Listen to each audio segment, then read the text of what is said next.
জি, আমি ফয়সাল করিম মাসুদ। আহ, বিগত 12ই ডিসেম্বর ওসমান হাদির নামে যে ব্যক্তির হত্যা মামলা আসামি আমাকে করা হয়েছে। আসলে আমি এই মামলার সাথে, এই ওসমান হাদির যে হত্যা, এই হত্যার সাথে আমি কোনোভাবে প্রত্যক্ষ বা পরোক্ষভাবে জড়িত না। এটা পুরোটা একটা মিথ্যা বানোয়াট একটা নিউজ বা যেটাই বলেন আসামি আমাকে করা হয়েছে। করার পিছনে বেশ কিছু কারণ আছে, কারণ আমি তার প্রচারণায় ছিলাম। আমি তার অফিস বলেন, আড্ডাখানা বলেন, যেটাই বলেন আমি সেখানে ছিলাম। সেখানে থাকার পিছনে মূল কারণটা হলো, আপনারা জানেন যে আমি অ্যাপেল সফট আইটি নামে একটা প্রতিষ্ঠানের মালিক। বিগত 10-12 বছর ধরে এই প্রতিষ্ঠান আমি চালাচ্ছি। এই প্রতিষ্ঠান থেকে আমি প্রায় 20-30 কোটি টাকার কাজ করেছি উইদাউট তদবির, সুপারিশ ছাড়াই। কারণ আমি ব্যাটল অফ 71-এর প্রতিষ্ঠাতা। ব্যাটল অফ 71-এর মতো একটি গেম বানিয়ে আমি বাংলাদেশে জাতীয় পুরস্কারও পেয়েছি। আমি সফটওয়্যার ইঞ্জিনিয়ার, আমি এমবিএও করেছি। এখন কথা হচ্ছে সেটা না, কথা হচ্ছে যে আমি সেখানে কেন গেলাম। সরকার পতনের পর আমার ব্যবসা প্রতিষ্ঠানে অনেক লস হয়, যেখানে আমি ঋণগ্রস্ত হয়ে যাই। তো আমি কিছু কাজ, নতুন কাজ, আইটির কাজ জমা দিয়েছি। তো আমি তাদেরকে জমা দেওয়ার পর আমি দেখলাম যে তদবির সুপারিশ এখন দরকার হবে, কারণ যেহেতু আমার ব্যক্তিগত প্রোফাইলে এখন কোনো কাজ হচ্ছে না। তো আমি ওসমান হাদির ওখানে যাই, তার সাথে কথা বলি।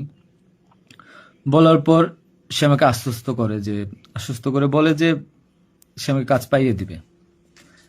এই বাবদ সে 5 লাখ টাকাও চায়। আমি 5 লাখ টাকা দিই তাকে। নগদ চেয়েছিল, আমি নগদই দিয়ে দিয়েছি।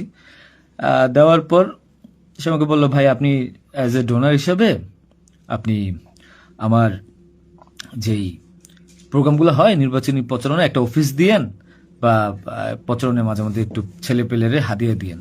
তো সে হাদিয়েই বলে আসলে বেসিক্যালি। তো আমি এরপরে শুক্রবার আমাকে আসতে বলে, আমি প্রথম শুক্রবার তার সাথে যাই, প্রচারণা করি।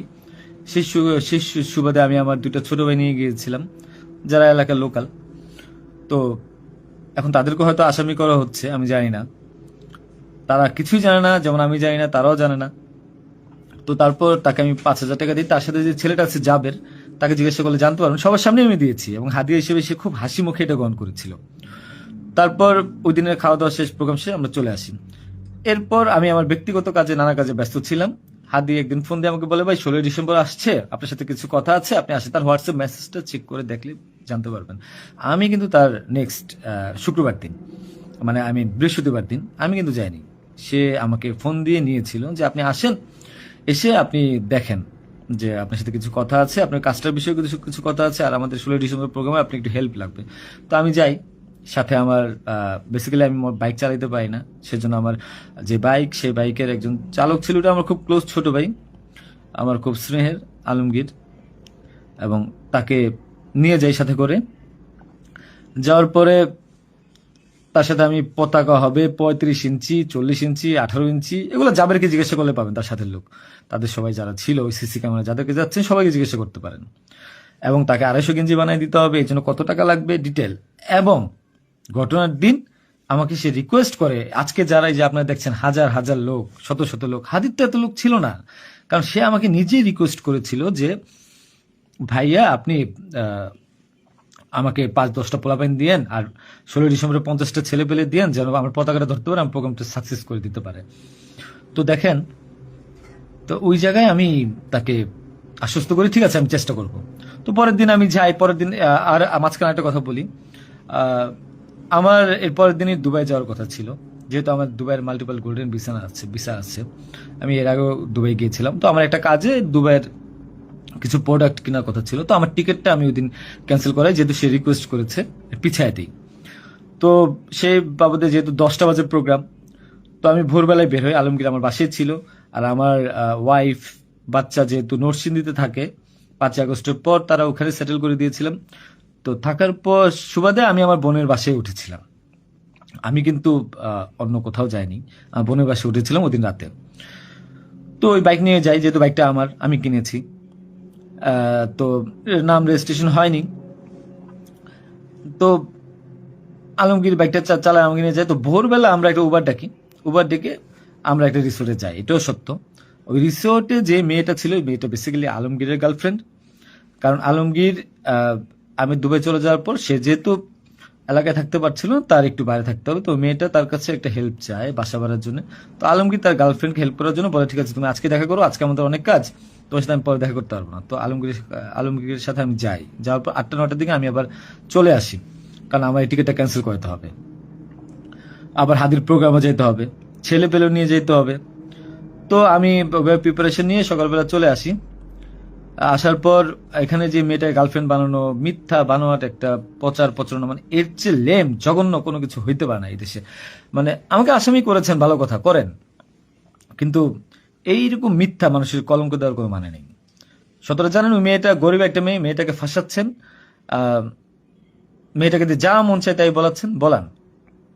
এখন কথা হলো যে আমি প্রোগ্রাম করেছি হাদিকে, যে ওই দিন কথা বলেছি, এবং ওই দিন আমি তাকে আবার 10,000 টাকা দিয়েছি, পোলাপানকে খাওয়াই দিয়েন। আমি আমার বাইক নিয়ে যাই, কে বা কারা এই হত্যাকাণ্ড ঘটেছে আমি জানি না। আমি 10 মিনিট আগে তার কাছ থেকে বিদায় নিয়ে চলে আসি। আসার পর আমি বাসায় আসি, যেহেতু আমি যাব দুবাই, আমি টিকিট ক্যান্সেল করেছি। আপনারা দুবাইয়ের টিকিটগুলো দেখতে পারেন। আমি একটু দেখাই একটা জিনিস আপনাদেরকে। এই যে দেখেন আমার দুবাইয়ের মাল্টিপল ভিসা। 1 মিনিট।